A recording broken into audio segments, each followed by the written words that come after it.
खुलुमबाय, आं जनालि बर'। गोजोन फुंबिलिनि बयनिसिमबो गाहाम हामलायनायखौ जासिहरनाय थाबाय। आसा खालामो नोंथांमोनाबो मोजाङैनो दङ। दिनै 2023 मायथाइनि 29 सेप्तेम्बर। नोंथांमोननि थाखाय आं गोदान खौरां लानानै फैदों। अन्नानै नोंथांमोना भिडिअखौ जोबजासे नायलांदो। आसामनि नगाव जिल्लानि सिङाव थानाय बाथ्रा दाबायाव पाब्लिक हेल्थ डिपार्टमेन्टनि जल जीवन मिशननि सानै मावथिफोरा खामानि मावबाय थानाय समावनो साइडआव थानाय दैनि टेंकियाव गोग्लैनानै जिउ गोमादों। थैनाय सानै सुबुंनि मुङा जाबाय आमिर हुसेन आरो साइफ उइति। नोंथांनि आखायाव 2000 रांनि बिलाइया दासिमबो दं नामा? दंब्ला थाबैनो बेंकआव जमा होदो, नङाब्ला नोंथाङा इयुनाव फस्थायनांगोन। मानोना 1 अक्ट'बरनिफ्राय 2000 रांनि बिलाइया सोलिनाय नंलिया। 1 अक्ट'बरनि सिगां 2000 रांनि बिलाइफोरखौ बन्द' खालामनो खावलायदों रिजार्भ बेंकआ। रिजार्भ बेंकनि बे खावलायनाय लेखायै आरो मिरु सरकारा सिगाङावनो फोसावखानाय बादियै 2000 रांनि बिलाइखौ बेंकआव जमा होनायनि अक्ट'आ सोलिबाय थानाय 2023 मायथाइनि 30 सेप्तेम्बर।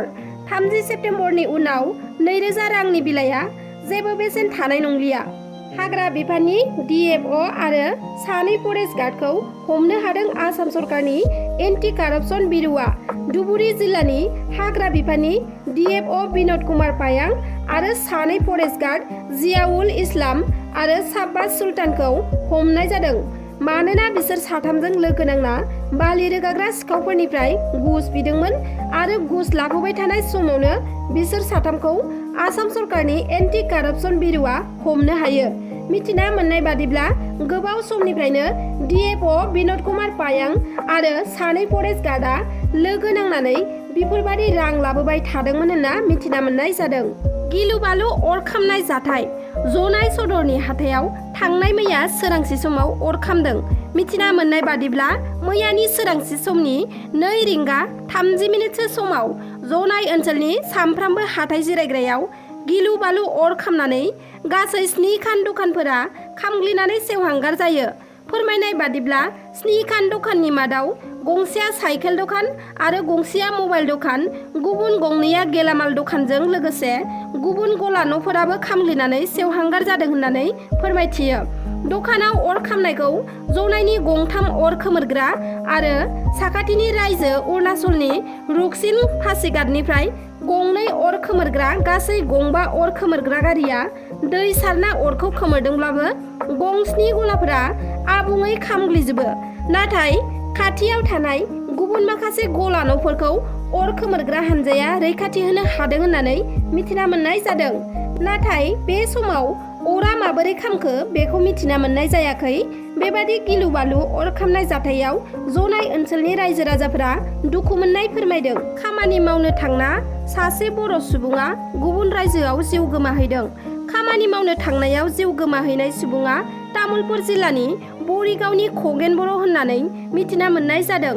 मिथिना मोननाय बादिब्ला खगेन बर'आ थांनाय 20 सेप्तेम्बर खालिसो सानैसो लोगोफोरजों लोगोसे खामानि नागिरनानै गुबुन रायजोआव थांदोंमोन।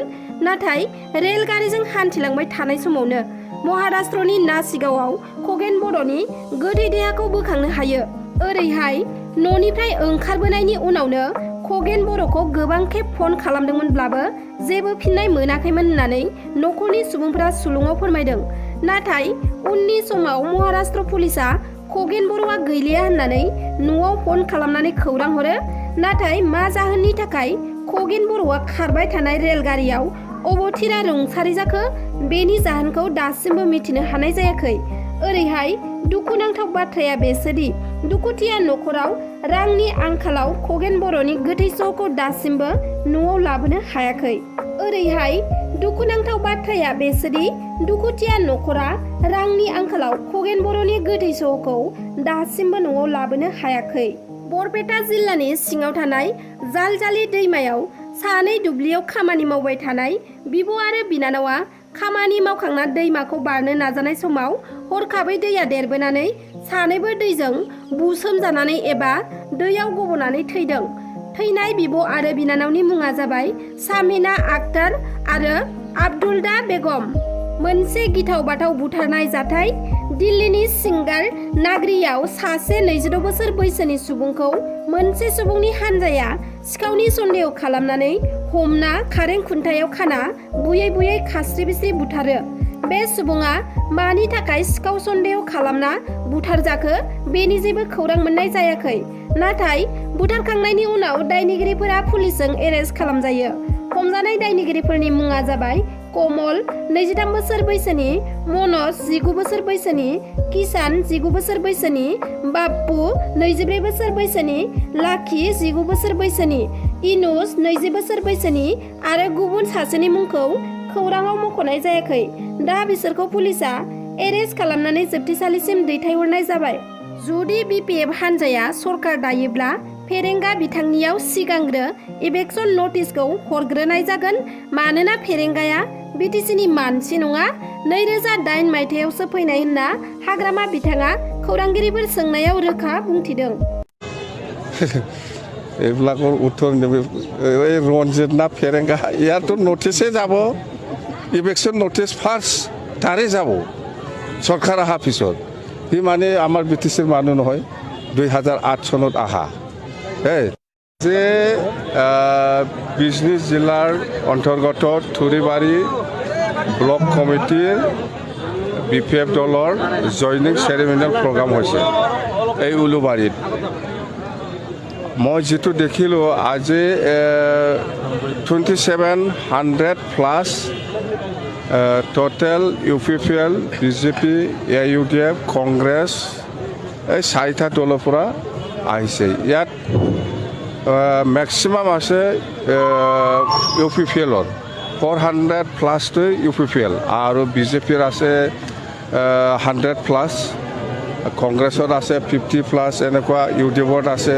অন্তত 4টা দলৰ পৰা আমাৰ বিপিএফ দলত আজি জইনিং কৰিছে, খুব ভাল। আৰু থুৰিবাৰী ব্লক হিচাপে আমি আজি যিটো দেখিলোঁ সবচে বেষ্ট পাৰফৰ্মেঞ্চ মই যিখিনি কৰি আহিছোঁ। অহাকালিও আছে আমাৰ মানাস চেৰপাঙত, নিশ্চয় মানাস চেৰপাঙতো ভাল হ'ব, এনেকুৱা ৰিজাল্ট আমি নিশ্চয় পাবলৈ সক্ষম হ'ব। আমাৰ জইনিং চেৰিমনিয়েল প্ৰগ্ৰামে প্ৰত্যেকটা সমষ্টিত একবাৰ হ'ব, হৈ আছে, আপোনালোকেও দেখিবলৈ পাইছে।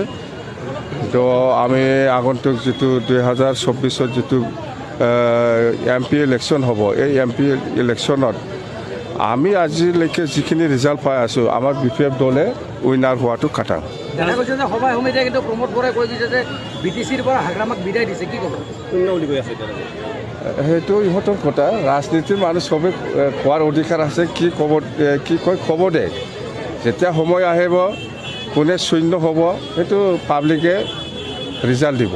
এইটো আপুনি বিভিন্ন জেগাত ইলেকশ্যন হৈছে, ইলেকশ্যনটো কৰিবই।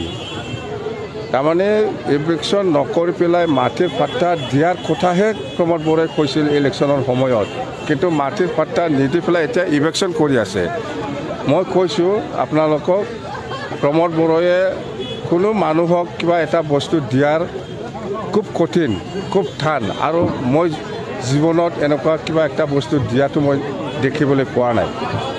মানে আপোনালোকে চাওক, BTCৰ যিটো ৰাইজৰ কাৰণে উন্নতিৰ কাৰণে পইচা দিয়ে বছৰত, এই পইচাটো নিজৰ পকেটৰ বুলিহে ভাবে, সি নিজৰ পকেটৰ পইচা বুলিহে ভাবে। সেইকাৰণে সি একো উন্নতি কাম কৰা নাই, খালি চাপ্লাই কৰি আছে। মাটিৰ পাট্টা দিব লাগে, মাটিৰ পাট্টা দিয়া মানে নিজৰ মাটিটো দিয়া নিচিনা লাগে, সি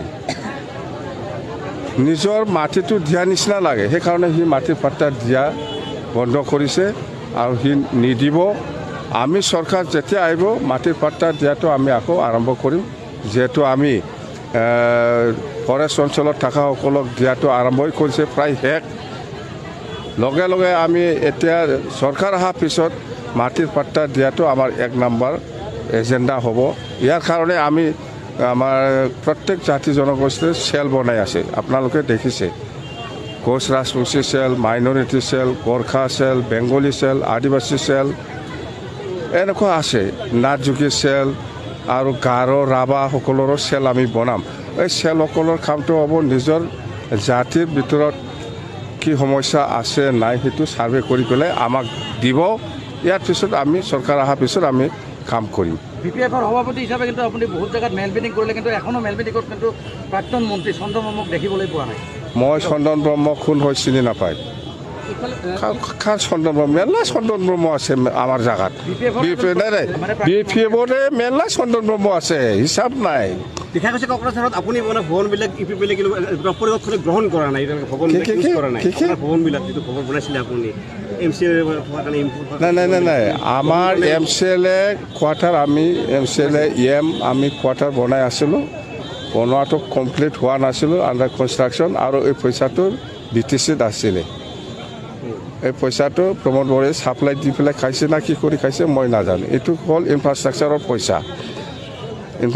পইচা প্ৰমোদে আজিৰ দিনত একটা নতুন হস্পিটেল বনোৱা দেখাই দিয়ক না আপোনালোকে প্ৰমোদে একটা নতুন रास्ता बनवा देखाय दियक ना आपनालोके आमाक दिनैनि खौराङा बेखिनियानोमोन आसा खालामबाय नोंथांमोना खौरांखौ नायनानै मोजां मोनबाय होनना नोंथांमोना जुदि आंनि चेनेलखौ साबस्क्राइब खालामाखैब्ला अन्नानै साबस्क्राइब खालामनानै लादो जाहाथे आंनि गोदान भिडिअ एंगारोब्ला नोंथांमोनाव सौहैनो हानाय बादि लोगोसे लाइक शेयार कमेन्ट खालामनो दाबाव गोजोन्थों।